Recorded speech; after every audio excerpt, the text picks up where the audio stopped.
Another Monday picking up the pieces after a subpar offensive performance. We hear from head coach Jonathan Gannon and play caller Drew Petzing about what's truly ailing this offense. Do we get any clarity on that, Johnny Venerable? We do not. Newsflash. It's time to get into it. The good, the bad, the ugly, the defensive Drew Petzing by Jonathan Gannon, and more. We break it down. PHNX Cardinals starts now.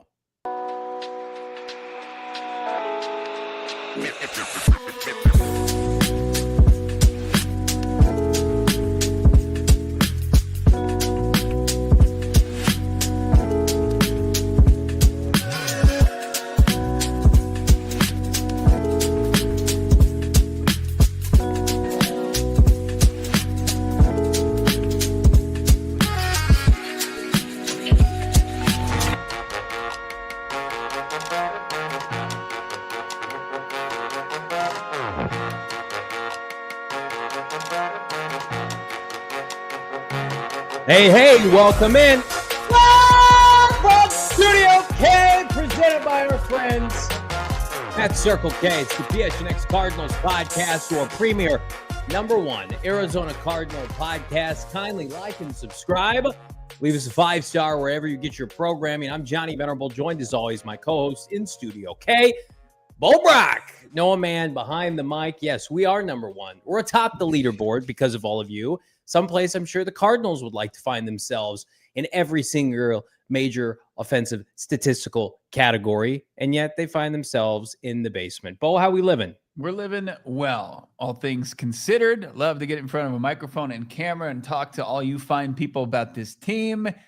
Yeah, it's quite a long way to go there if you're talking about offensive numbers, but I'd love to see it in the chat. Mr. Fat Gangster, I see you there. How about Space Ghost 93? Let's have a show. Let's do it indeed. Rebel Leader, Kojo Nation, love that. So many people here. Claymore Jones, absolutely saying it so we don't have to, but smack up that like button. This episode of PHNX Cardinals, as many are, brought to you by our friends over at Bet365. Download the Bet365 app. Use the code PHNX365. Deposit $10. Place a bet for $5 to get $200 in bonus bets. Download the app. Use that code PHNX365. It's unreal what's going on, and it's tough. We're picking up the pieces today. We're trying to pick ourselves up from our bootstraps and move forward, put on a brave face, one foot in front of the other, all those cliches. Johnny, how we feeling? Not great. And it goes beyond, no, I'm being serious. It goes beyond just the loss itself. It was an atrocious loss. I said yesterday, I think it's the worst in this regime's era, given the fact that you had most of your pieces, they had none, and losing to Mac Jones is really disappointing, given year 3 of the rebuild. But let's put that off to the side for a second. You and I have been doing a show together for 4 years now, and every day it has been a joy, a pleasure, a privilege. Today is probably one of the toughest shows that at least I will do, because we have to be critical of somebody that I don't want to be critical of, and I respect his position. The coaching staff and what's going on with Drew Petzing and now Jonathan Gannon, it's tough. And you can feel the pressure rise with this fan base and what we're not going to do, because we love JG. He's been on our show multiple times. We want to have him back on.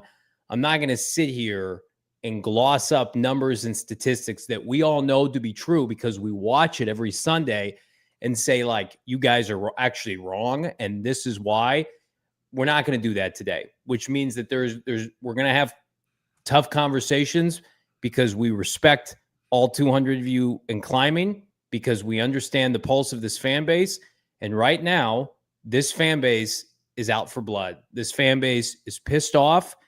It's September 22nd. The rebuild is over, and this offense, and we all saw it coming in some way, shape, or form, has begun to cost this team games. And I don't know where they turn to from here, but where do you want to start with this? Look, I mean, it's where everybody expected this to start. Yeah. Just focusing on the offense. What went wrong on Sunday? Is it a microcosm? Was it an exclamation point to things that people have been pointing out for a long time? More so my co-host than myself and a lot of you great people, ball knowers, as I'll call you in the chat. you saw this. You felt like this was telegraphed, and is people like me who want to be more level-headed approach and give things time and grace to develop. The reality is this is year 3 of this offense and this unit. This is the continuity. This is the most continuity you can kind of find across the league as far as player personnel, coaching staff. They didn't make any tweaks outside of the offensive line coach, as Clayton Adams took a promotion and Justin Fry stepped in from a national title winning program in Ohio State. But what we've seen through 3 games and most recently just hasn't been good enough. And you're saying, well, what's going to make this, what's going to wake up this offense? What's going to flip the switch to where they can lean into this personnel that they have a lot of confidence in, from their offensive line to their playmakers to their quarterback? What's going to help them take their game to the next level? Because that was where the expectations were when they were pretty quiet as far as addressing that side of the football this offseason. And again, you almost feel like you can't even start with personnel. Like, I see it like it's a trendy thing to start with the players. And I think this goes much deeper than that. I think it's rooted in, offensive malpractice. And again, like, if it would be easier, not fun, but it would be easier to come on this show if it was exclusive to Marv and say Marvin Harrison Jr. can't play. But Michael Wilson's crushing it, and Zay Jones looks great, and Trey That's a very McBride's true comment, by the way. What's that? Stack B08 saying each game feels like a Rocky movie where you're getting punched in the face. It's just punch to the face after punch to the face. Like Tim and Apollo Creed just going back and forth. Like the argument I made to you off air. If this was the Chargers of a year ago, and Quentin Johnson was a bum at the time, but Ladd McConkey's tearing it up, right? And that you could see the semblance of a passing game. There's nothing here. Like, we have so many graphics and statistics prepared. Let's start with the wide receiver statistic. Noah crushed it behind the scenes. This is going to be a graphic heavy day because there's so much to get into. Cardinals through 3 weeks. That was a great day for Marvin. Wow. What are we talking about? He had 10 catches, 142 yards, and a touchdown? This is actually through 3 weeks of the season. This is not exclusive to yesterday. Okay. So the Cardinals have the worst statistical receiver room in the NFL. Through 3 weeks of the season, Marv leads the team 142 yards and a touchdown. Again, this doesn't include Trey McBride. Zay Jones, number 2, 3 catches, 29 yards. Michael Wilson, 3 catches, 21 yards. And then Greg Dortch, a very gimmick-like 4 catches, 12 yards. Are there any Pro Bowlers on this list? You would say no. You're looking at this and it's like, should these guys be in the NFL? And I think overwhelmingly, yes. These are NFL caliber receivers. These are receivers that at one time or another we have been high on, especially Michael Wilson and Marvin Harrison Jr. Greg Dortch used to be a part of this network, and they have been reduced to whatever the hell this is. And I think this is a powerful graphic, because anybody, and there are people today that are coming after Marv, who has his own set of problems, who is not at all without fault. Look at this graphic and tell me that this is a competent offense against the likes of the Saints, the Panthers, and now a Niner team that got lit up by Spencer Rattler last week. I mean, it's so rooted in offensive malpractice. Like, this is the only way to contextualize it. It's not helping these guys, right? You're not seeing it come to the rescue and put them in favorable situations to remedy this. We just saw it almost become a parody of itself in the first half yesterday. Yeah. Saw a team in the Arizona Cardinals, win handily the time of possession, but only get 3 points of a half of football where they had the ball most of the time. And they had 3 catches from their wide receivers on 5 targets for 15 yards. You're just not getting the production. You're not getting, the opportunities that are conducive to, even getting those to average, to pedestrian numbers. Like, those are well below average. That's the thing here. It's not hovering around, middle of the pack. Like, this is the bottom of the worst. They're the worst in the NFL. That's the worst in the NFL as far as getting the ball to the wide receivers. So it's that's where it became your hand hovering over the panic button as far as that, after weeks 1 and 2, at least you could hang your hat. It's like, that was an ugly win. We survived, we advanced to see tomorrow and a chance to figure it out without, a notch in the loss column. That's no longer the case.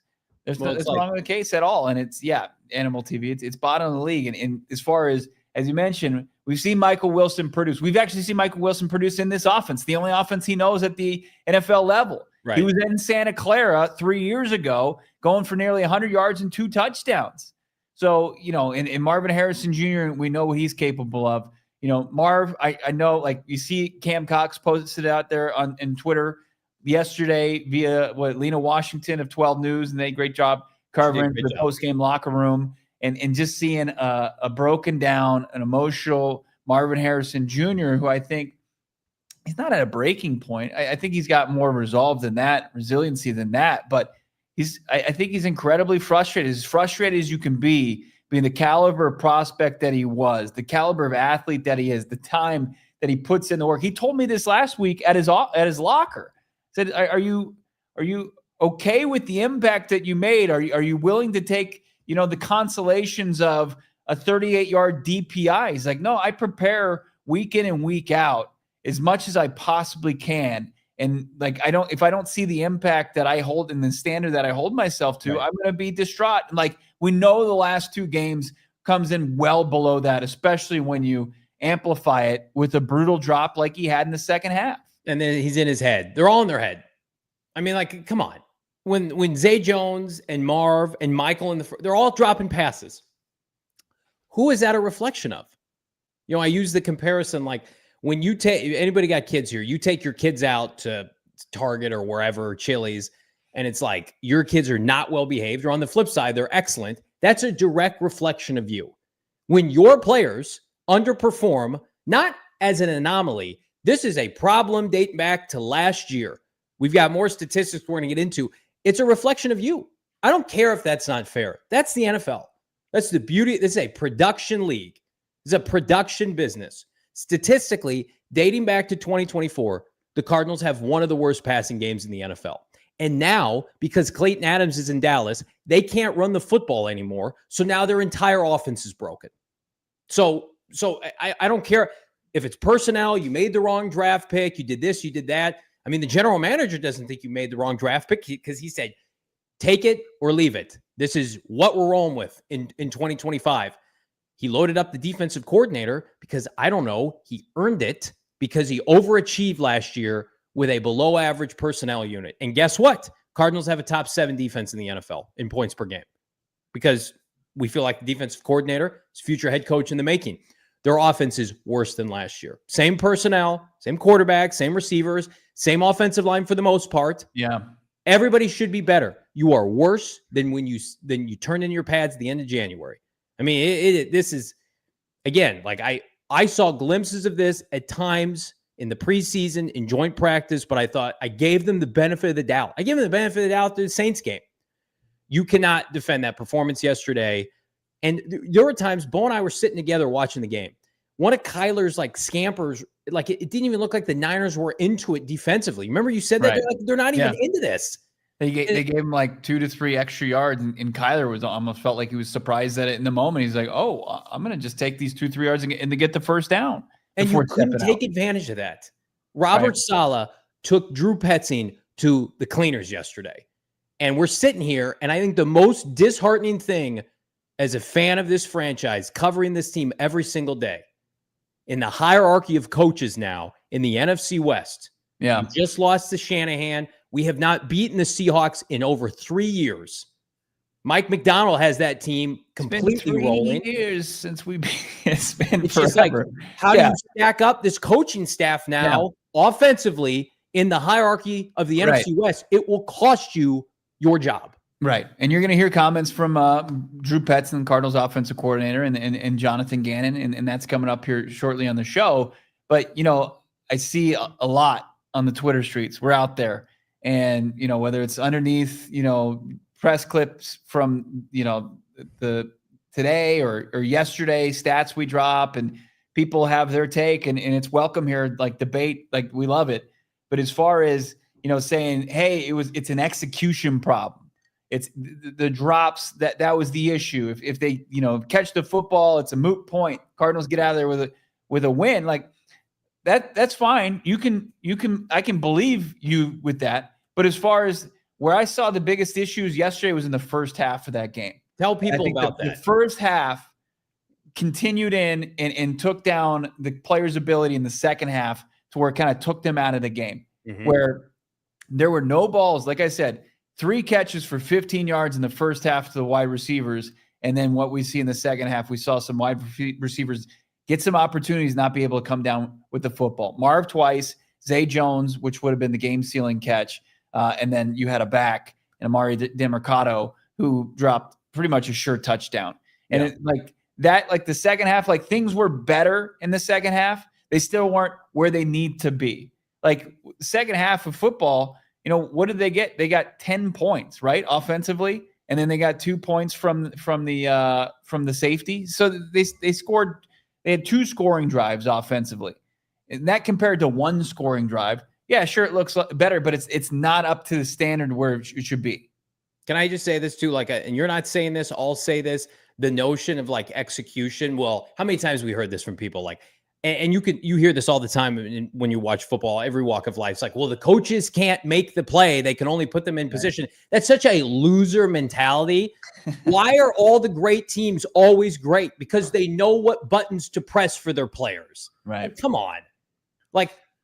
Mack Wilson Sr. was just a guy before he got here. Why is he an elite player now? Anybody need to take a guess? Because of Nick Rallis and Jonathan Gannon. And now he's one of the best off-ball linebackers in the NFL, and he had that game stolen from him because of the offensive incompetence on the other side. Why is Yelda Froholt a great player now? Because he's been elevated by the staff. CIU's an offensive guy. Yeah. But they have a blind spot on skilled players and receivers. Not only do they not know how to elevate them, they pull them down. They bring them down, and they lose confidence. And again, we're sitting here. It's September 22nd, and people are already calling for this guy to be fired. You and I both know how this is going to go. Well, I mean, it's been amplified. Right.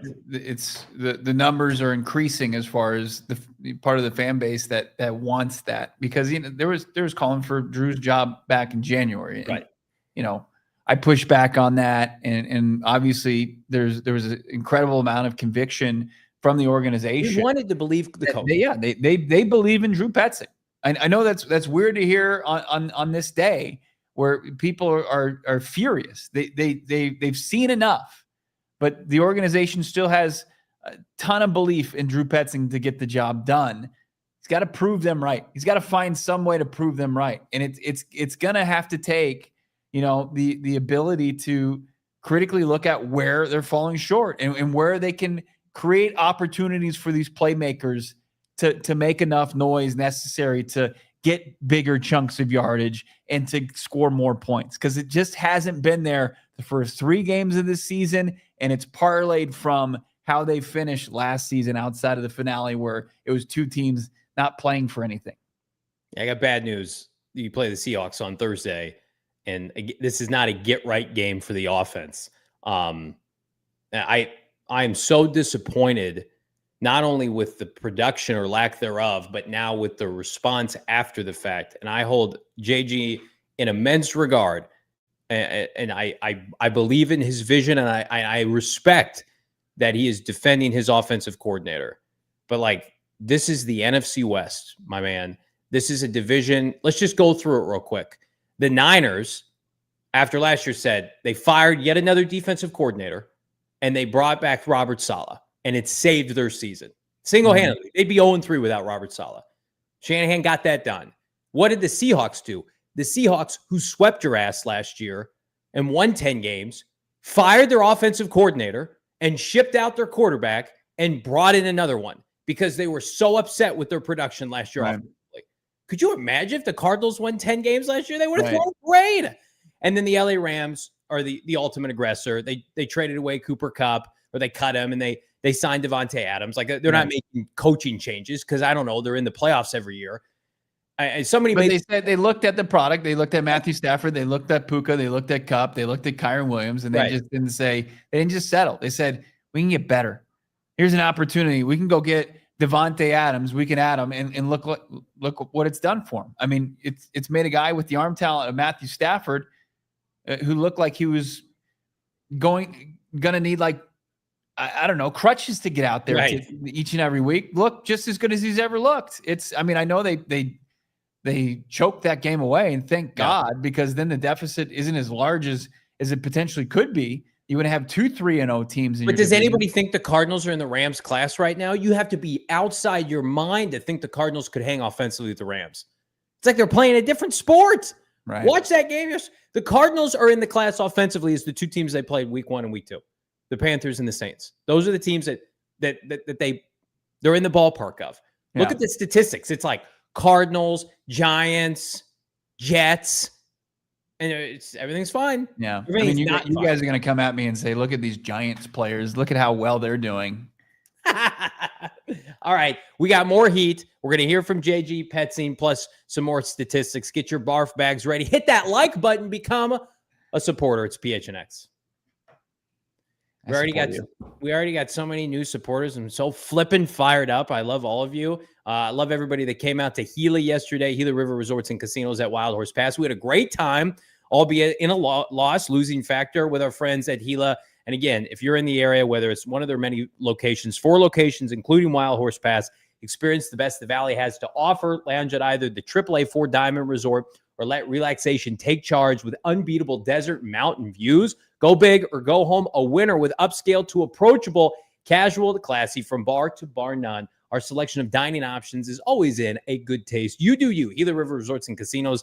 Visit playathila.com for more details, Bo.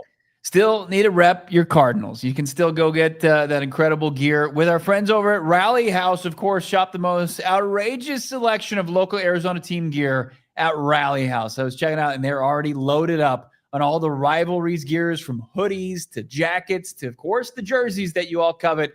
Go check them out right now at your local Rally House location. 3 Valley spots right now. You can get them Tempe, Mesa, and Glendale, which we're going to be doing a live show from here shortly. Can't wait for that. You got to join us on location. We're going to have gift cards to give away, and also we're going to give away some jerseys. As promised, we're going to fulfill that. Check out Rally House for your game day needs. Hats, they got them. Jerseys, of course. Drinkware, signage, coolers, socks. Check them all out right now. They carry all the Arizona sports teams that you want. D-backs, they're in the playoff chase. How about the Suns? They're gearing up for another season. And, of course, Arizona State, U of A, GCU. It's all there for you to buy and gobble up. Get your game day fit right. RallyHouse.com. Shop their entire product assortment online. www.rallyhouse.com. Everybody hit that like button. Again, we've got so many new members we're going to welcome at the end of the show. We also got your super chats. So again, get your super chats in now. Get your memberships in now, your sponsorships. It's just $5 to become a member, and you're going to be added to all the exclusive content that we do here on YouTube. Yeah, the Supporters Club. We're going to do supporter-only polls in the chat. And, of course, you can access one of the many fabulous emojis, including me struggling through an adult beverage. So, but let's keep this train on the tracks here. We'll start with Drew Petzing himself. Okay. He commented when asked about concern about the criticism of the offense. Here's Drew. Not really, no. I mean, we pushed the ball down the field. I can think of, 3, 4, 5, maybe 5 or 6 passes in the second half that probably went 30-plus air yards down the field, and hit a couple of them, which kind of got us back in the game and gave us the lead there at one point. So, it's something we're going to continue to look at and work at, but not something I'm overly concerned with. Then we got another one here too. I'll set it up a little bit better than, hey, here's another one. Look, Drew Petzing, he was asked. It was play the hits as far as the questions that people wanted to hear answers for. And Drew Petzing was asked about as far as just the wide receivers and just the lack of opportunities and the lack of production. It's hard. I think at the end of the day, physical mistakes are going to happen. Certainly we want to get back to the details of the fundamentals of focusing on the football, locking things in, finishing the catch, all those things that go into it. But at the end of the day, I know that, if I can't pick out names individually, but the guys that had those issues, it's not a reoccurring theme. So I think it's one of those things that in a small sample size can happen at times, and you almost don't want to dwell on it too much. Hey, move on. You catch the ball really well. You got great hands. Not something I'm worried about. Drew talking about, how does he address the guys with not being able to come down with catches? And then finally here, just obviously the pressure he's facing and the criticism, the outside noise. Not really. Nature of the business. That's what we signed up for. It's why we do what we do. We love this game. We love why we do it. So not overly concerned with it. In the brief times we've talked to Drew, I like Drew as a person. Mm-hmm. This always comes off difficult when you criticize, and now people are adamant that they want you unemployed or they want you demoted. Like these are really hard conversations. Yeah, and it's not like you and I covered the Cliff Kingsbury firing and the Steve Keim firing for 4 months before it ended up happening, and those were difficult conversations. But things just begin to become so evident that you can't ignore fact and you can't ignore reality. And it's like watching that Hard Knocks with Michael Bidwell and Cliff Kingsbury. It's like, oh yeah, I see how this is going. Like, and Steve Keim wasn't around the facility. It's like, this is the first time. And I was hoping we would never get to this point naively, but this is the first time in the Jonathan Gannon era where it's like the fan base, the collective, season ticket holders, potentially, where everybody's going to be doing this here pretty soon with a head coach that is very committed to his guy. As you mentioned on the post-game show yesterday, he brought him over from Cleveland. It was his first choice. I liked Drew a lot in 2023. I think he did a lot of good things. I mean, remember the Eagles game? Like, what happened to that Drew Petzing? What cannot be argued is the job over the course of, let's just use, since the bye week of last year, has been subpar to downright terrible in terms of this team's ability to move the football. This is not a sample size of, we just had a rough day and we got to execute better. It's like, no, we have data now that supports the fact that just the players are not responding. It's a production business, and I'm disappointed that it's come to this, but we're here now. It's not going away. Right. Yeah. I mean, I think the successful performances, they're outliers at this point. And it just as it stands, looking at 2 years and nearly a quarter's worth of data, it just hasn't been there enough consistently to merit, these answers, coach speak answers, where you want more accountability. And I don't know if you're ever going to get that. I mean, in some ways you're damned if you do, and in others you're damned if you don't. And that's the case that we're seeing here, more of the latter, where if you're not going to give the fan base, an answer of why things aren't working as well as they should, or it's not working at a level that people have expectations for, they want answers, and you're not going to get them in a press conference situation. You're just not. And I think, that might be shame on us for even playing these clips, just because I don't think you're ever going to get that. But yeah, it's just not what it's tough when things are trending like they are. A press conference is not going to give you the message that you want to hear. So let's put Drew off to the side in terms of like him and his comments, and let's talk Jonathan Gannon, because to me that this is the more disappointing facet of all this. And there have been lots of people that said, you guys are hypocrites. You can't just criticize Drew. You need to criticize Gannon, because none of this is happening if Gannon doesn't enable Drew. And you're right in that aspect. Like, Jonathan Gannon signs off on this game plan. Jonathan Gannon clearly likes this game plan, because we've been looking at this for 3 seasons, right? So it's not like Drew is going rogue every Sunday. Before we get to these clips, we have to acknowledge a comment that has gone semi-viral here locally. Jonathan Gannon was on the flagship radio station and told the radio station that he believed that Drew Petzing called his best game of the year on Sunday against the 49ers. And this quote's kind of being ratioed into oblivion. And I don't think Jonathan Gannon is naive. I know he put that out there in an attempt to stick up for his coach. Sure.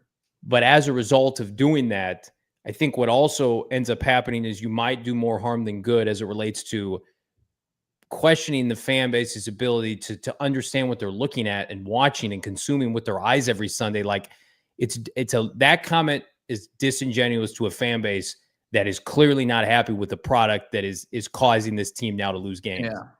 Is it don't pee on my leg and tell me it's raining? Right. Like, that's, how people kind of feel about something like that, where like what makes Jonathan Gannon great and well respected around the Cardinals organization, of course, and around the league, when you talk to guys like Harrison Smith or Andrew Sandejo or coaches that worked with him, and he's beloved, it's because he'll go to war for him. Yeah, he's ride or die with probably more people that are in your inner circle. Like he's a loyal guy, and there's people that he has extreme conviction in that he's going to try to see it through, even through the bitter end.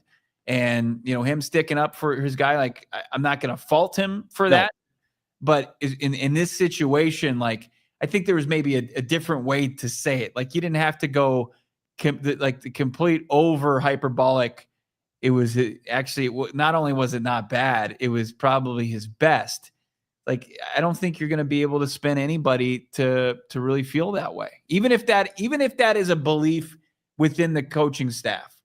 That's a tough spin for anybody to take that's going to look at the film from a novice standpoint and at the box score. Like nothing says that to me about this performance.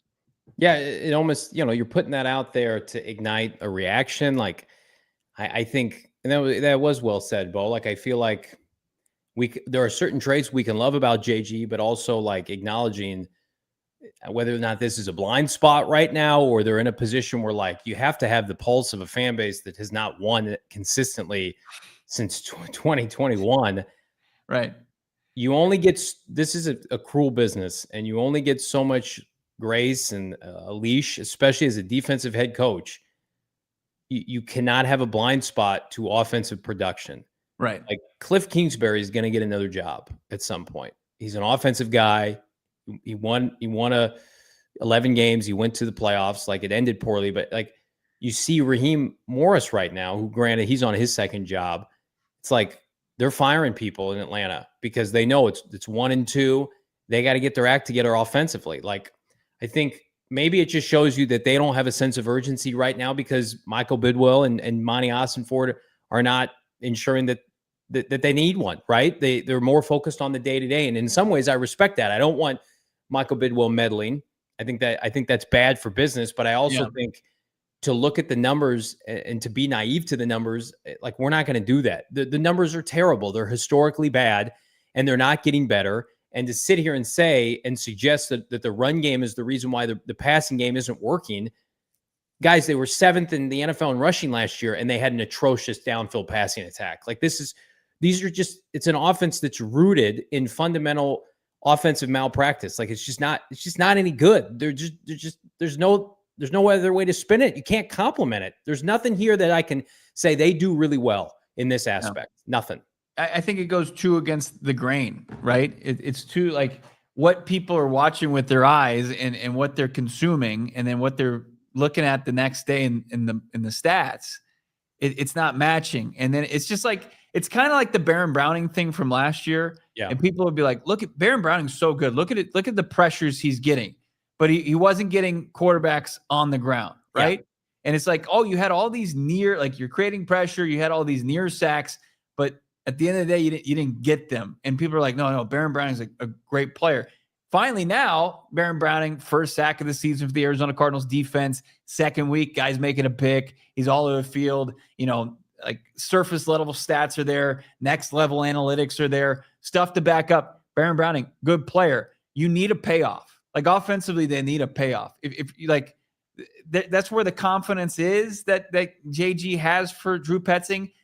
Then they're going to need a payoff for this one because people are riled up. People are as mad as they've been ever since this new regime took over. Easily. Yeah. And they need the results. They don't need somebody to just say, hey, well, we thought it looked good from our standpoint, but statistically and as far as who won or lost the game and like it didn't matter. Like they need to do some things that are going to sway just how the people that are the detractors of Drew Petzing right now. And again, like a lot of this is a byproduct of like, you can't dick around in the NFC West. It's a division that will humble you. You can screw around in other divisions. Like Jaguars can feel good about themselves today, right? You know, there are teams that feel like they have an opportunity. This division will humble you quick and it will bury you.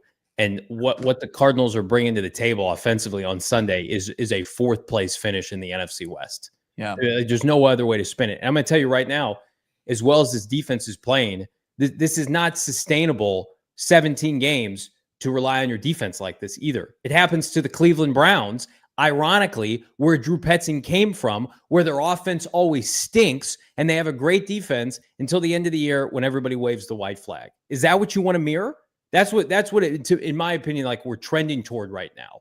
It's like, yeah, this defense is great. It can help you beat some bad teams.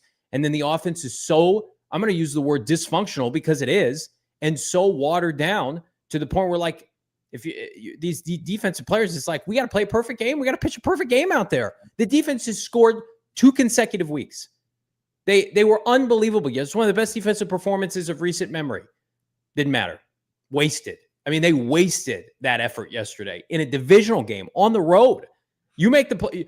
3-0 teams make the playoffs 74% of the time. And they chose that offensive game plan and they wet the bed. I mean, here's some more statistics here. I see this in the chat. Jamie's saying Johnny's so negative. Jamie, did you watch the game yesterday? Have you watched Cardinal offensive football for the last year? No. Are you going to watch the game Thursday? What gives you hope that this team's going to turn it around offensively? I'm just being for real. I'm just keeping it real. You want Fluff, go to the team side. Yeah, I don't think he's wrong either. Yeah, true. Did you want? Let's get to JG after this. And it's fine. We got lots more charts, lots more comments from the head coach. Actually, hear from JG, and so much more coming up here at PHNX Cardinals. All right, let's take a look at. Let's take a beat. Yes, I'm so fired up here. Yesterday on the post-game show, I had Mack Weldon hoodie on, and it was really soft and nice. And I was impressed with myself. I didn't spill any beer on it. I got multiple compliments. Mack Weldon right now, they do so many things well. They balance classic pieces. They do a much better job than the Cardinals balancing their offense. They balance classic pieces with updated details to keep you looking sharp.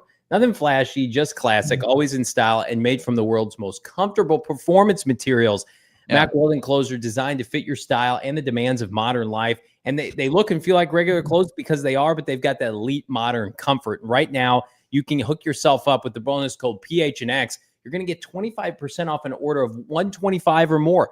Again, 25% off over $125 or more using the bonus code PHNX. All you got to do, go on over to MackWeldon.com, MackWeldon.com. Mack Weldon, get into the game. Was the Mack Weldon hoodie the reason you put a sippy cup lid on your beer to chug it? That's hurtful. I don't like that.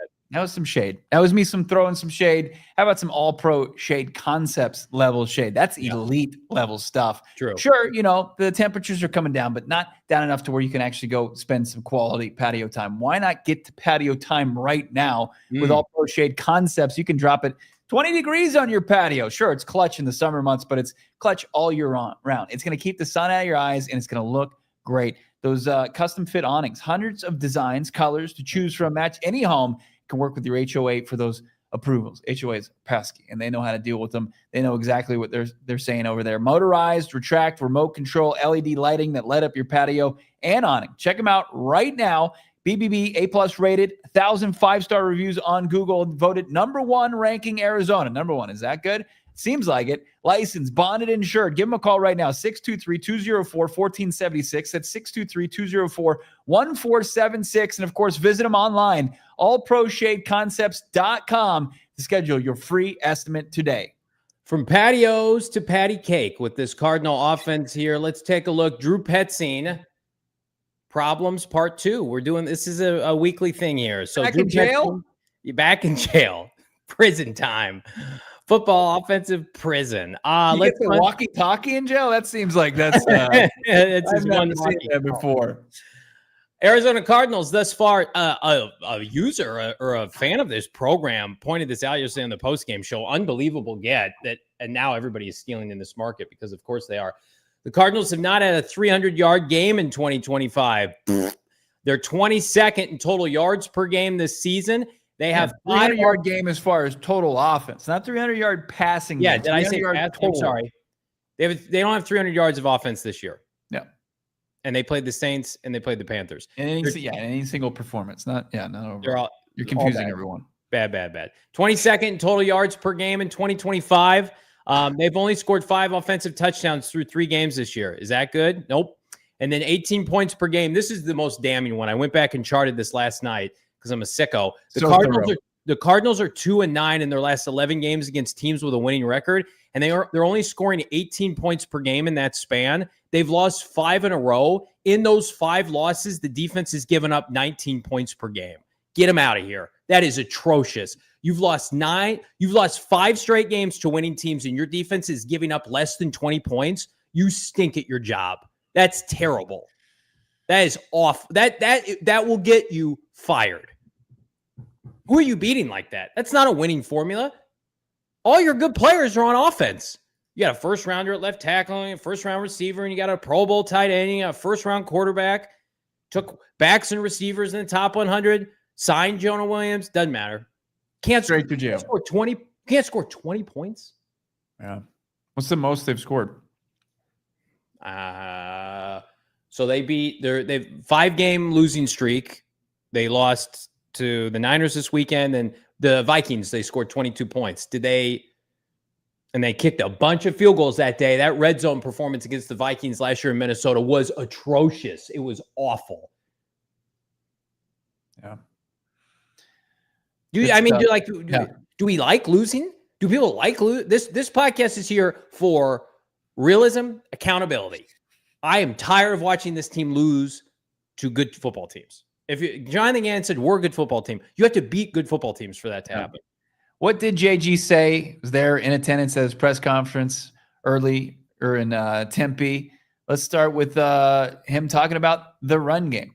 I think we called somewhere around 24 runs, and 17 of them are not efficient. We have to get that better, because the hat that I wear, or that I did wear on defense, when you're not running the ball efficiently, you're making it a lot easier on the defense to defend you. That's what I would say. And there's not a lot of good calls, run or pass, when you're behind the sticks. So you're kind of playing, and you might not, when I say behind the sticks on second down, you got to look at like play types. What are they defending, and what do you have to call? And so I think, like, to answer your question, it's a brand new, this team is significantly different than San Francisco, right?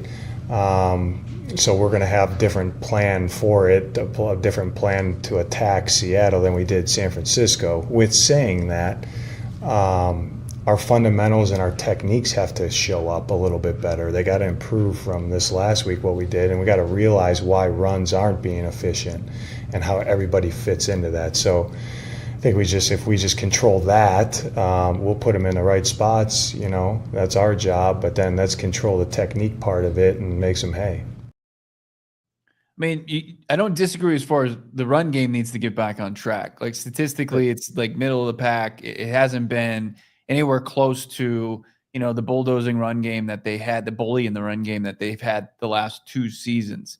Like, he's right. As far as the 24 runs that they had, what do you say? 17 of them were inefficient. And that's true. Like, when we had was it 29 yard from Trey Benson? Yeah. You take that out of the box score, you have Trey Benson, carrying like 9 times for like 13 yards. Like, there just weren't a whole lot of production from that spot pre-James Conner injury. Like, there was a couple ones where he was able to make something out of nothing, but it's not the same rushing attack.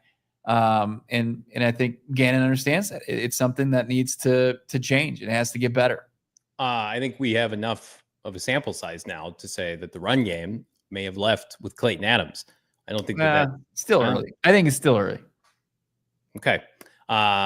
It's just okay. I don't. It's 3 games under a new offensive line coach. You use the same players, though. You use the same players as last year, and you're running the same offense. This is the same offense and the same players, but the offensive line coach changes, and suddenly you can't run the ball. That might tell me that the offensive line coach may have been the key to this run game, which was the entire offense last year. Yeah, but it doesn't disqualify, Justin Fry finding his footing at the NFL No, level. and I agree. He should be given ample time. And guess what would buy him time? If the passing game didn't wet the bed every Sunday and we didn't expect it. Hey, can you guys rush for 200 yards? Because we can't complete a forward pass. Because we only had 6 pass plays that netted more than double-digit yards yesterday. Did you guys hear that? They completed 6 passes yesterday that went for 10 yards or more. That is atrocious against a defense that had me and Bo starting at edge rusher at the end of the game. Let's hear Jonathan Gannon on what we got. Yeah, let's get into the passing attack where it feels like it's fallen short. I think just like the run game, it needs to be more efficient. I think we're doing some really good things. I think everyone has to do a little bit better, and that's the pass game on defense. That's the run game on defense. It's collectively as a team, and again, when the defense knows that you have to pass in known pass, they have an advantage. So we need to make sure that we're playing a little bit more straight up on second down.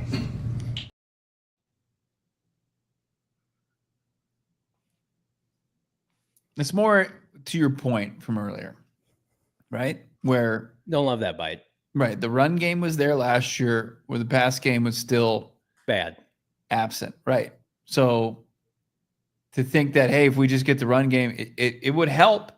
I think it would remedy their inability to salt away games, no doubt about it. But it's not the magic elixir that's just going to be like, well, then Marv's just going to be running freely in the open space, and Trey McBride's going to, continue to get 10 catches for 120 yards.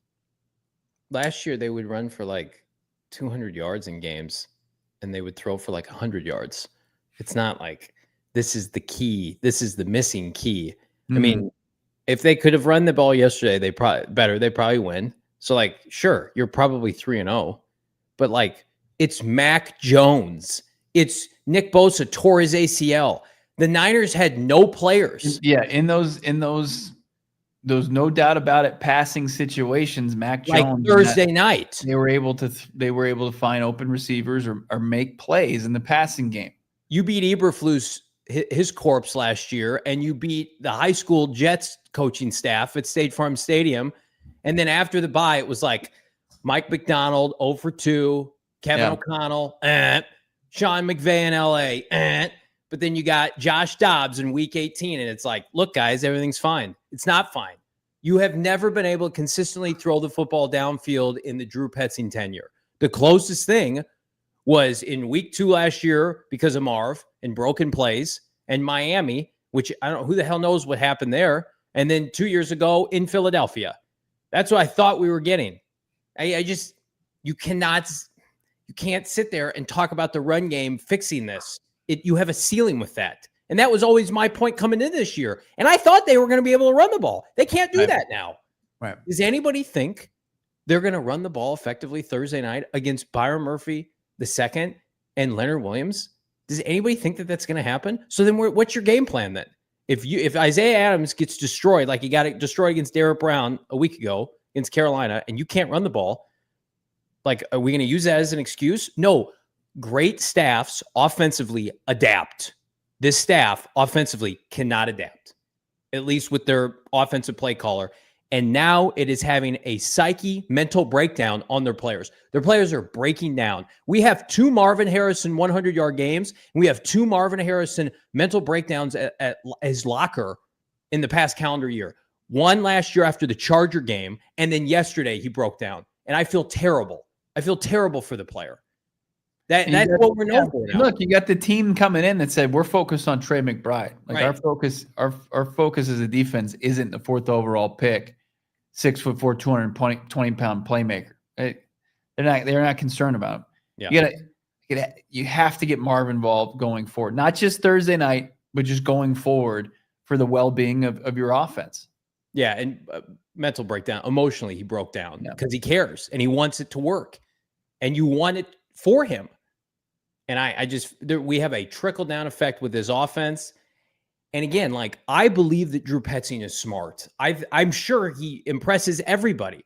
But there's a difference, and we talked about this off air. There's a difference between, hey, this person's really smart, and hey, this person knows their stuff, can lead, and can make sure others can follow. Like Bruce Arians, like, was a player's coach, was smart, but his messaging resonated to his players, and he got results, and he made Drew Stanton look competent, and they got the best out of players. As smart as Drew Petzing may or may not be, you are not getting the best out of your players, and it's a direct reflection of you. And I'm sorry if that's not fair. I know you didn't drop the Zay Jones pass, but we have a track record now of this team not performing, and that's a reflection of you. It's not on the players. The players are responding to your leadership and your coaching, and this is the result. And until something changes, it's naive to believe that this will not be the result. This is going to continue. Unequivocal. This is the NFL. They're not going to change the playbook overnight. We've got updates on some injured players. We got the report. The first one of the week is we got on a short week here on PHNX Cardinals. Let's get into all that here coming up next. PHNX Cards. It's an emotional show today. I'm going to tell you right now. The only thing that's going to take care of your boys, some Zen Leaf, as we heard from earlier in the chat. And again, if you're in Phoenix, whether or not you're gearing up for a game day, winding down after a hike on Camelback, or you just took in yesterday's atrocious offensive performance, do it with Zen Leaf Dispensary, your go-to spot for cannabis, flowers, vapes, edibles, and more, all from brands you trust, with locations across the valley, Chandler, Gilbert, North Phoenix, and more. It's easy to swing by before kickoff or order online for express pickup post-workout. And check this out, for limited time only, use the bonus code ZENPHNX for 50% off. That's right, 50% off right now with our friends at Zen Leaf Dispensary. Their website's linked in the description below, and you can visit one of 8 Valley locations. Again, check them out right now. You get a one-time 50% off. Zen Leaf, great weed, great service every time. Love that from Zen Leaf. Was so depressed last night. My first stop had to be Circle K. And cash in on their meal deals. That's, of course, part of their free membership program, the Inner Circle. You ever heard of it? Yeah, it's the greatest free membership rewards program going. Not only do you save at America's Thirst Shop on all their great meal deals, but also you save on gas. I've reached an echelon right now, Johnny, where I'm saving 10 cents per gallon every time I fill up. You get some 40 cents off per gallon with some of the giveaways that they have going on. Download the app today, the Inner Circle, become an Inner Circle member, and they get promotions like 79-cent Polar Pops, 99-cent Frosters, 3 $5 Gatorade 20 ounces, 3 for $5. Visit once and save 10 cents per gallon, like I said. And also you got those drink deals. You've got the meal deal matrix, $3 meal deal, $4 meal deal, $5 meal deal. Check them all out right now. Like 2 slices of pizza, any 20-ounce soda, Polar Pop for just $5. How about the breakfast sandwich, hash brown, any 16-ounce Bang, C4, Ghost, or medium coffee, or Polar Pop for $4. Unbeatable with our friends over at Circle K. Become an Inner Circle Rewards member today. Download the app. Sign up for free. I'm going to show you my favorite comment thus far today. Big Bird 92. He's bro Brock today because he's finally talking like one of the boys. One of the boys with bro Brock today. It's unbelievable. I can't win. You can't win. You're one of the boys today. You know, like the last 2 weeks after a couple dubs, people are, chanting fire the offensive coordinator. I'm like, guys, they're not going to fire the offensive coordinator. Do I think that they can perform better? Absolutely. I thought I was too early. I was wrong. Performance yesterday, it was like, there's something's not right. I'm with you there. So I'm a part of the bros there. And then I got because I'm speaking up, I got people saying like, oh, you want Petzing fired? Or like, why don't you ask if Petzing wants to get fired? It's like, no, that's not what I said. Because I understand that they're not – I see how Jonathan Gannon is approaching this and how he's answering questions. They're not going to fire Drew Petzing. So why would I answer a question I already know the answer to? Not yet. I mean, we're not at that point yet. I think, what's more realistic? I want to ask everybody, what's more realistic? That Drew Petzing turns it around? Yeah. And the Cardinals figure it out and they develop a passing game? Bro Brock is really good. I like it. Bro Brock.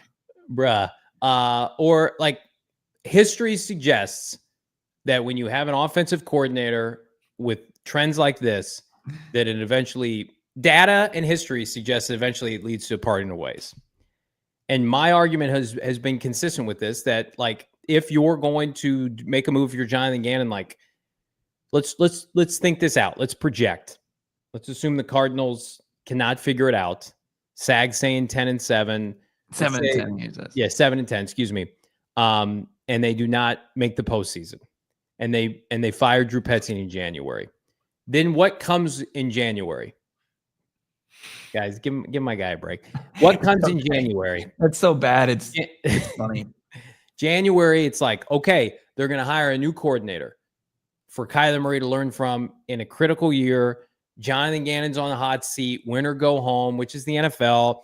Do they bring in another quarterback? Like, I just feel like if you were to make a move now that you felt was warranted, or you demoted him and you let somebody else call plays and it worked, you at least give yourself an opportunity to try. You're not going to play the NFC and AFC South next year, guys. No. You're not going to play Cincinnati with no Burrow. Atlanta looks terrible. Like, you just lost to Mac Jones. Does anybody think that like you can score enough to beat the teams like the Packers? I don't know if you can beat Dallas at this rate going to Monday Night Football. The Cardinals offense is so neutered right now of the big play. I'm going to ask you, how many games are you going to waste on it? It came down to the final play each of the first 2 weeks. You're living a charmed life, and it bit you in the ass yesterday. Right. No, I mean, look, things have to change. No doubt about it. To me, it was reminiscent of the defense last year.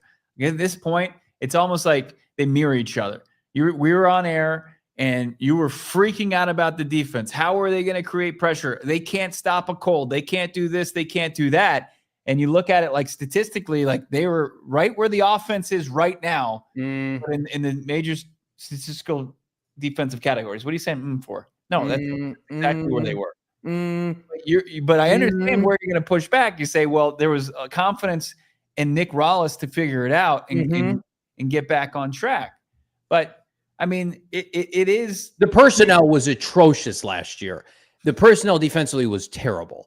And it showed this offseason. They bought a front seven. It's flipping great now. But it's not unprecedented for teams to start out slow, be atrocious. And I understand the trends. I'm telling you. No, you're not. There is a precedent for it in the NFL. Like, but is it a long shot? Is it like for things to change on a dime, for things to just magically click? Yes, but they have to take a step forward to say like, hey, there's no path forward. I don't think that's fair either. I mean, James Conner is out for the year.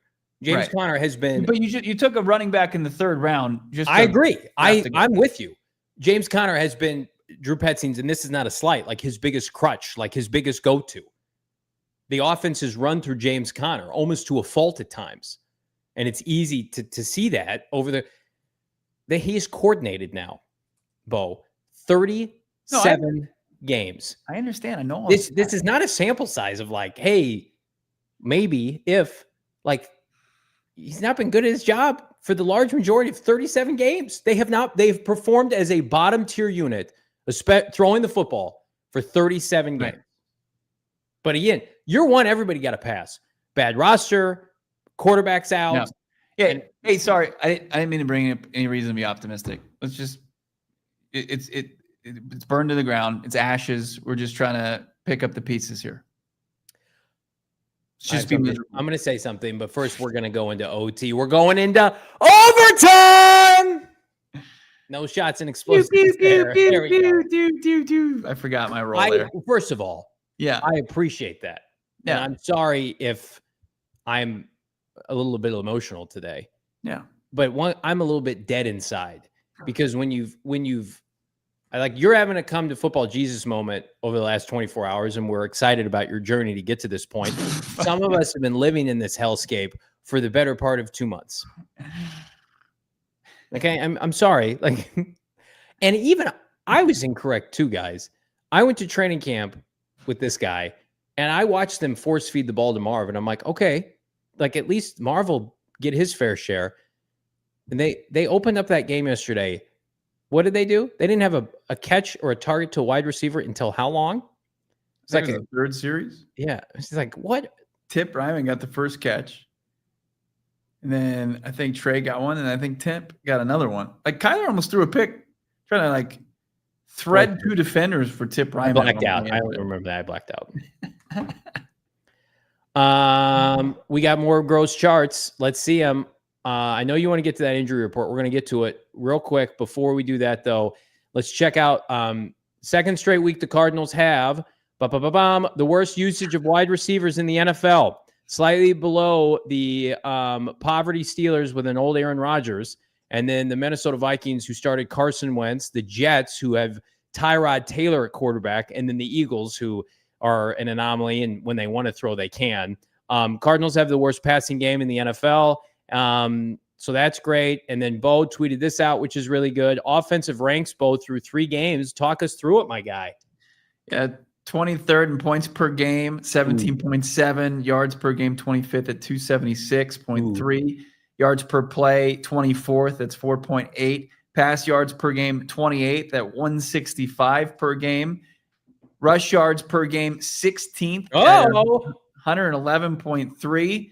And then here's some, which should be good stats. Time of possession, they're 9th at 31 minutes, 43 seconds, and their turnover ratio, so team stat, they're 5th. So the offense doing a good job taking care of the football and the defense taking away the football. It's almost like they feel like that they can dominate time of possession and win close games. But then yesterday they won. There was no statistical rhyme or reason for losing that game, and they still lost it. And like, I don't mind if they turn the football over if they're not going to run that kind of, patty cake offense.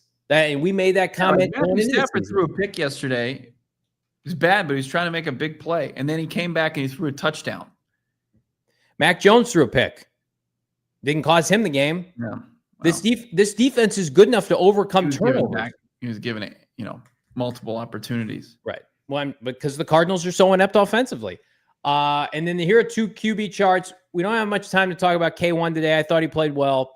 He was let down by his pass catchers. Kyler Murray, one of the more efficient quarterbacks in the NFL, along the likes of Justin Herbert, Baker Mayfield, Jordan Love, both by PFF and QB efficiency. It should be noted, Kyler Murray, highest rated offensive player yesterday, which makes this all the more maddening. Kyler Murray, with the production-based measure of QB play, very strong. Again, people compare him to Bo Nix and J.J. McCarthy. Look where they're at on these graphics. By people that do this are much smarter than I am. And I think in a weird way, this is even more frustrating because if the offense stunk and it was Kyler Murray's fault, it would be easier for people to point the finger and say, well, clearly they have a quarterback problem and they need to bench Kyler and play Brissett. And we need clarity on that. You're not getting a lick of clarity. You're not getting anything. You're getting a quarterback who's being let down by his pass catchers and his play caller, and you're leaving meat on the bone. Kyler Murray played one of his best games yesterday. Didn't matter. Right. He's in a gotta-have-it situation on 3rd and 9, and he makes a beautiful throw to Zay Jones that Upton Stout knocks out that you got to come down with. And we're having a pretty different conversation. We're having a similar conversation to the first 2 weeks that they survived. They didn't deserve to win that game yesterday. They got outplayed. They did not. Their offense was so bad. As far as Kyler, like very low on the list of people to point the finger out and blame. But like Kyler haters they're going to take any opportunity. How about hey, what day is it? Oh, it's ending in Y. It's time to talk trash about Kyler Murray. Let's talk about the check down efficiency. So Teo Mackey had a good stat. Let's see if I can pull it up here of AZ Central doing a nice job. Had some good questions for JG today. So you put out a tweet that got people really fired up. I was so proud of you. Arizona Cardinals 5.99 air yards per target is 31st in the NFL, just above the Steelers. And then Teo mentioned that this is the sticking point here. When Kyler is pressured, the Cardinals are 4th in yards per attempt, and they're 30th when he's not pressured. So when he's not pressured, he is being coached to do what? Check it down. Conservative Sally. Like that. I think it was, I think Teo had asked, it was either Petzing or Gannon. Might have asked. He asked Gannon about it. I heard it. As far as was he, his feelings on the checkdowns, and they said he didn't have an issue with it. Great. Everything's great. Injury report. Well, I think we're gonna push trending up, trending down to tomorrow. Okay. Injury report, Bo. Walk us through it. Does it matter? Let's see it. Yeah, it's a guesstimate. It's an estimation. Neither team practiced, obviously. The rigors of coming off of playing Sunday and having to turn around and play on Thursday. It's tough, but just due to league protocol, you've got to get an injury report out. Three of them a week. This is what they projected for the Cardinals. Beachum getting the rest day. James Conner, of course, who's done for the season. That was confirmed by JG. It's the foot, not the ankle, as it was initially being reported. Will Johnson, Johnny, kind of interesting that they just gave him the DMP. It's with the groin, they're just throwing him up as a DMP. They'll have a walkthrough tomorrow, I believe, and Wednesday a little bit of probably a light practice. So it's going to be tough to know Will Johnson's true status. Zay Jones, JG added this. He suffered a concussion on that final play offensively. Evan Brown shows up with an ankle. He would be limited. ADG, who we saw get banged up yesterday, he would be limited. Darren Hall, didn't see this. He'd be limited. And then the two offensive linemen that were ruled out before yesterday's game, Will Hernandez and Paris Johnson Jr., both limited. One coming off a knee surgery, the other coming off Paris Johnson Jr. is where he showed up on the injury report last week and surprisingly was not active on Sunday after being limited all week. Kelvin Beachum played well. I think Paris. People are gonna. That's the thing that's been going on. They point to the PFF grade. He didn't grade well. That's where sometimes PFF loses me. Yeah, he played fine. He's a backup, and he didn't give up a sack. Think about this. If you were to go into that game yesterday and you're like, Cardinals are going to win the turnover battle, they're not going to turn the ball over. Nick Bosa is not going to have a sack. In fact, he's going to leave the game. You're going to have a safety. You would be like, well, the Cardinals are going to win this. You're going to win time of possession. The Cardinals are going to win this game handily. Nope, they lost. So hopefully Paris plays this week. They need him. Will, you probably figure he probably will sit this week. I'll take a guess there. I don't know if they need him to beat the Seahawks defensively with how the defense played. You'd obviously like to have him out there. Yeah. But like the offense needs all the help they can get. Anything else before you want to jump into these super chats? Yeah, just one little thing, just to, as we turn the page and we look forward, just the, what we're looking at come Thursday. I mean, we've been saying some things about the Seahawks, and I suggest we got a video that's going to hit tomorrow on the YouTube streets. It's our NFC West power rankings where we go through all four teams in the NFC West and we kind of do a weekly status check. Seahawks are playing good football, really good football. Like when you look at the nerds and their calculators, they've got them out. It says that they're playing well in all three phases. Just how good. 6th ranked offense, according to DVOA. 5th ranked defense, according to DVOA, and the 1st ranked special teams. All three phases, top 6 units. Yeah. Listen, Mike McDonald had the cachet last year because he won 10 games with Geno Smith, with somebody else's quarterback. And again, they were gifted an easy schedule, played some backups to say, I'm firing my OC. Year 1, not good enough. I want a new OC. I want a new quarterback. It just sometimes aggressive burns you and sometimes aggressive wins in life. And the Seahawks have just been a very buttoned up franchise. This is going to be an incredibly difficult test for this team. Like the Cardinals are a 1.5 point underdog with our friends at Bet365 right now. So Vegas expects it to be close because of, I think, the Cardinal defense. And the last time Sam Darnold was at State Farm Stadium, he was terrible. But the Seahawk defense is even better than last year. And the Cardinals had their 2 worst performances offensively last year. So again, like, are we bracing ourselves? Is Jonathan Gannon bracing himself for another game like yesterday? I think you'd have to expect it at this point. Let's jump into super chats. You guys are crushing it. Bo Diet Cola 199. Any updates on Paris and Will? I think you just gave that. Do you Paris went out there for pregame warmups and then didn't play? I would think there's a better than 50-50. He was inactive. Yeah, but Teo Mackey, somebody said he went out there and worked out before the game. Anybody can work out before the game. Like I just mean like do some calisthenics. No, it doesn't matter. He was inactive, and it was before the inactives came out. But he was limited all week last. Like there's an extreme amount of confidence that this is not going to be an extended amount of time injury. Gannon didn't want to give too much as far as injuries go. Obviously something that they want to use as gamesmanship. More confidence in Paris bouncing back this week than of course, Will Johnson. I don't think you need Will Johnson to win this game defensively. I agree with both. Yeah. Bet365 Cardinals 1-point favorites, according to our friends over there. Get on that. Alex, get on that money line for not on a month. We've been through too much. Please stop. Alex, $4.99. Ton of these super chats, by the way. You guys crushed it. $4.99. I understand standing up for you guys, but it's starting to sound like JG's a bit of a stubborn when it comes to changing things up, which is crazy to say, Alex, because he's not that. It's not his approach organizationally. It's not his approach to his process. He wants to be as adaptable as possible. That's why it's a bit strange. We want John Gannon back on the show. It's we have it on every offseason. We love talking to JG.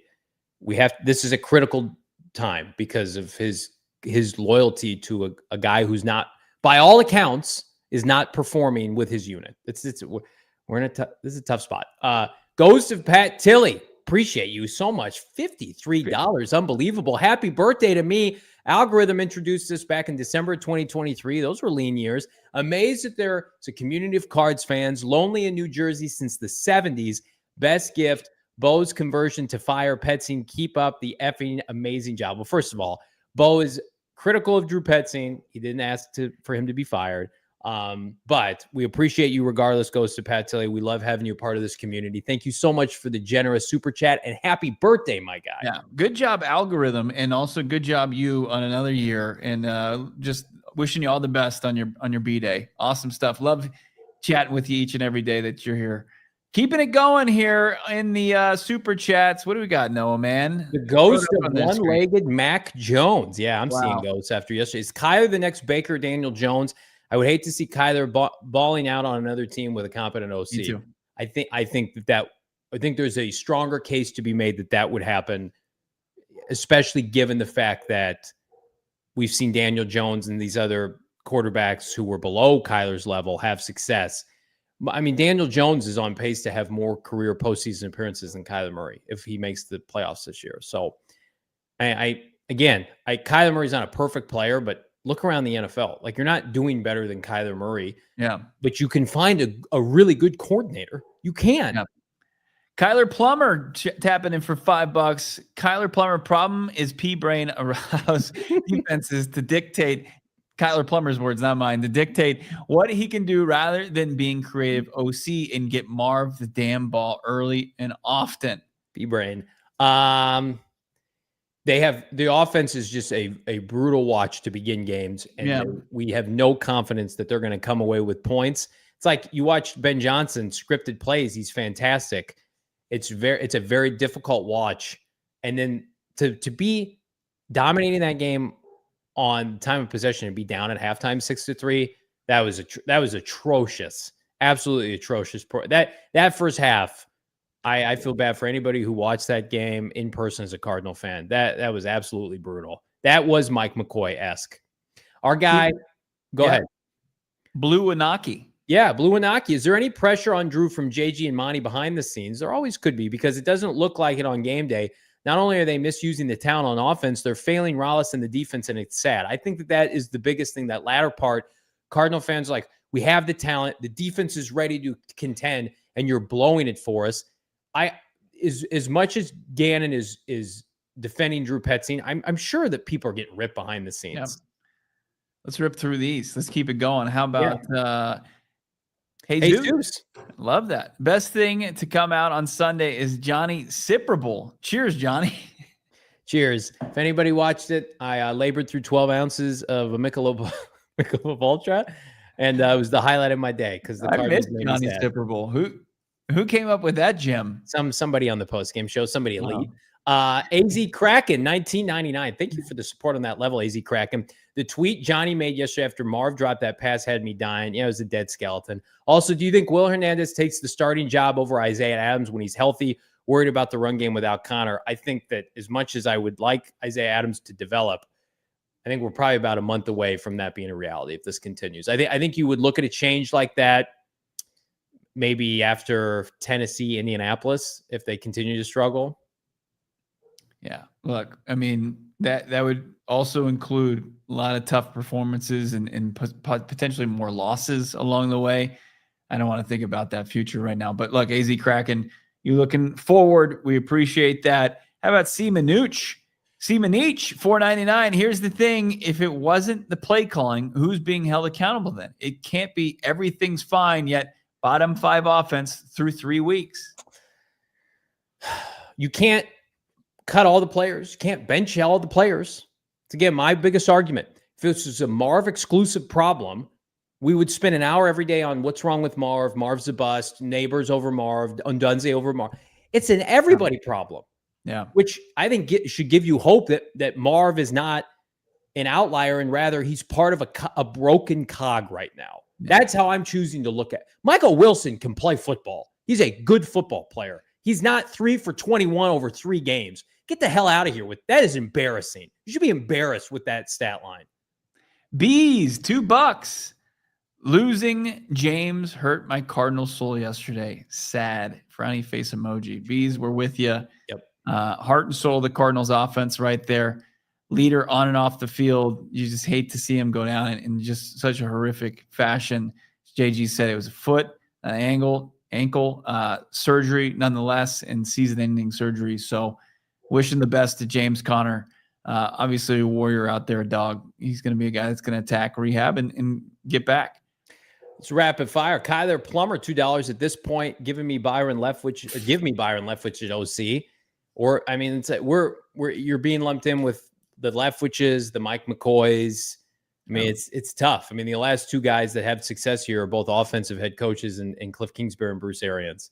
How about Nazar? Yeah, Nazar. Could this, Bo, be a Drew Terrell issue and not a Petzing one? Isn't the DT, the passing game coordinator, his receiver's been broken for 2 years? We talked about that before the show. Could a Petzing... Because of what happened in Atlanta, right? Right. Could a Petzing firing be second on the docket, and could a Drew Terrell firing happen before a Petzing firing? I mean, I think all options are on the table. If they continue to struggle, somebody's going down. Yeah, if the performance is the status quo, there's something's gonna have to be done to shake things up. Now, it's not what like AZ Central suggesting and benching Marv, which is a horrible, egregious take. Turn your brain on. Keeping it going here. Is it Tyler P next here? Yeah. No? Yeah. JV isn't negative. He's telling the truth. If y'all can't handle it, y'all weak as hell. Preach, JV. This offense sucks. Something needs to change. It sucks. It stinks. I love these players. I love these coaches. I want them to do well. I'm not going to sit here and lie to everybody with my co-hosts here. We're not going to sit here every day and be like, hey, they'll be fine. Trust the process. It's year 3, man. You got to produce. If we're on this show every day and we got 2 people watching, guess what? Our asses would be gone. But we appreciate everybody. You're tuning in. So you got to perform. We're in performance-based industries, guys. We're basically the same. Carson, what do we got here? Super sticker? Super sticker, 99 cents. Kyle, $6.99. Thank you, Carson. You know it's bad when nice guy Bo finally turns on the coaching staff and isn't playing devil's advocate versus Johnny. Time to make a change, JG. I don't play devil's advocate against Johnny. I have my own thoughts and opinions. I love you, Bo. Welcome, friend. Joshua, $2. It's bad when Bo sees it. It finally came to light. We have multiple super chats like this. But here's what I'll say. Bo will be complimentary on Thursday, as will I, if they perform. But they got to perform. Right. You've lost the benefit of the doubt. What did you say for 2 weeks? You told me, you go, it will change if it starts costing them games. What happened yesterday? Cost them a game. Cost them a game. In the first half. Josh missed me with the Zay Jones, as much as I wanted him to catch that football and them sneak out of there. But a really bad take by some local media that the receivers did this. What bothers me most is we had an explosive offense before the staff. We had been patient through a long rebuild and expect this team to win now.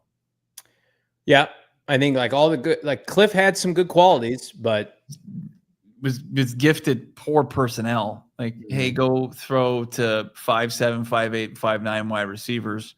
But he's proven he's a good offensive mind in this league. He's been able to keep it going in Washington. He won a game with Marcus Mariota yesterday. Unbelievable. Louis, $1.99. Thanks for keeping it real, JV. Join the dark side, Bo. Now, people were calling it the light side earlier in the show. Which one is it? It's the light. But it's also dark. It's a dark time. These are dark times. It's like when the Empire took over. Here's what I'll say. I'm surprised Johnny's even doing this show today after his Star Wars movie trailer dropped today. He wasn't just geeking out. I was not impressed with that trailer. That's a conversation for a different day. They've ruined The Mandalorian. It's like a Muppet show now. They've just spit on the lore. That show's gone downhill. AZ Moses 89. I'll still be there. $10. Algorithm brought me to PHNX after the Chargers lost in 2022. Oh my God. And it's sad that we're still lost. Isaiah Simmons, damn it. I understand sticking up for your Tackle the ball carrier. But the response by JG was borderline arrogant. And like that's going to be the toughest part for us on the show, because like I really think Jonathan Gannon's a really smart guy, and I think he's a good to great head coach, and the players love him. He got an A in the players ranking. But you can't, like, those comments, they're doing more harm than good, because you're backing your guy. You're giving fuel to this fan base. Maybe he wants the heat on himself. Maybe that's what he's trying to do. Look, it could do more harm than good. It absolutely could. If they're able to find themselves forward here as a team, they're able to win. Like, it does them more well than good than creating more panic. Drama. Yeah. Yeah. So him sticking up for his guys right now, I know you're all furious, and I understand that, but it's probably the right move as the leader of that organization. It's an admirable thing. I don't know if you say like it was his best game. You say something to the effect of like, I have belief in Drew, and I thought we did some good things. To say it's like your best game when it looked like that, that's a tough look. Isaac, go ahead. Do you think Kyler doesn't force Marv's way because of drops? Marv had an early drop against Carolina and just stopped feeding his way. No. They don't. That was in the second quarter, that drop? Isaac, they don't throw to any receivers. Look at those receivers. Like, Marv has the most yards of any receiver. These, like, you tell me Michael Wilson, who had a great conversion rate, catch rate last year, can't get a ball. It's a really egregious passing game concept, and they check it down to backs and tight ends. Buwanaki, our guy, $5 Canadian style. Does this team need to lose 6-0 and have 50 yards of offense for JG to finally admit there's a problem with the offense? Probably. And I want this team to perform well. We're going to cover it. We're going to have pre-halftime, post-game. Bo and I are going to do a watch-along. I don't want that. I wholeheartedly, I told somebody today, I think they're going to lose like 20-6. I think that's we're going to have the reality of, because this offense is decent for Seattle. It's playing well. Outside of like multiple takeaways, and you're feeding off of Sam Darnold seeing ghosts. Like the Seattle, it's the best defense in the NFL, and the Cardinals have one of the worst offenses in the NFL. What do you think is going to happen? Yeah. Sports Hero says I'm getting paid under the table by Cards as public relations operative. Not enough, apparently. Not enough. But keep the checks coming. Here we go. We've got people. Yeah. 7 new members. I'm gonna go. Let's say hello to all of them. How about Dustin Harvey? Welcome. Welcome, Dustin. Dusty Cooks, we appreciate you, Dusty. Corey Cards, appreciate you. And Jackson Maddox, we appreciate you. And then we had a couple earlier ones today. Deborah, Short Bus, and Steve all joined us earlier today. Again, it's just $5 for the entire month, and you get exclusive polls, emojis to use in the chat. And everybody, not everybody, but people ask us, like, where can we support the show? This is how you support it. Become part of the supporters club. We are barreling our way toward triple digits, and we appreciate everybody here. We've got more emojis coming your way. You like these ones? The ones coming down the pike here, you're going to be pumped about them. And not only does it get you emojis and ways to interact with the show more than already, it also forces Johnny to do stuff he doesn't like to do. Yep, that's true. Listen, no. Is a fourth chug attempt coming? We'll see. This team might lead. I'm not a big drinker, but this team might lead me to drink at this rate. So, but we've had a blast today. You guys are the best possible therapy imaginable, because right now we're having our best month ever through 22 days. And we got a game Thursday night. Again, Bo and I are going to have live shows Tuesday, Wednesday, and then full coverage Thursday, including a watch along that you can join Bo and I.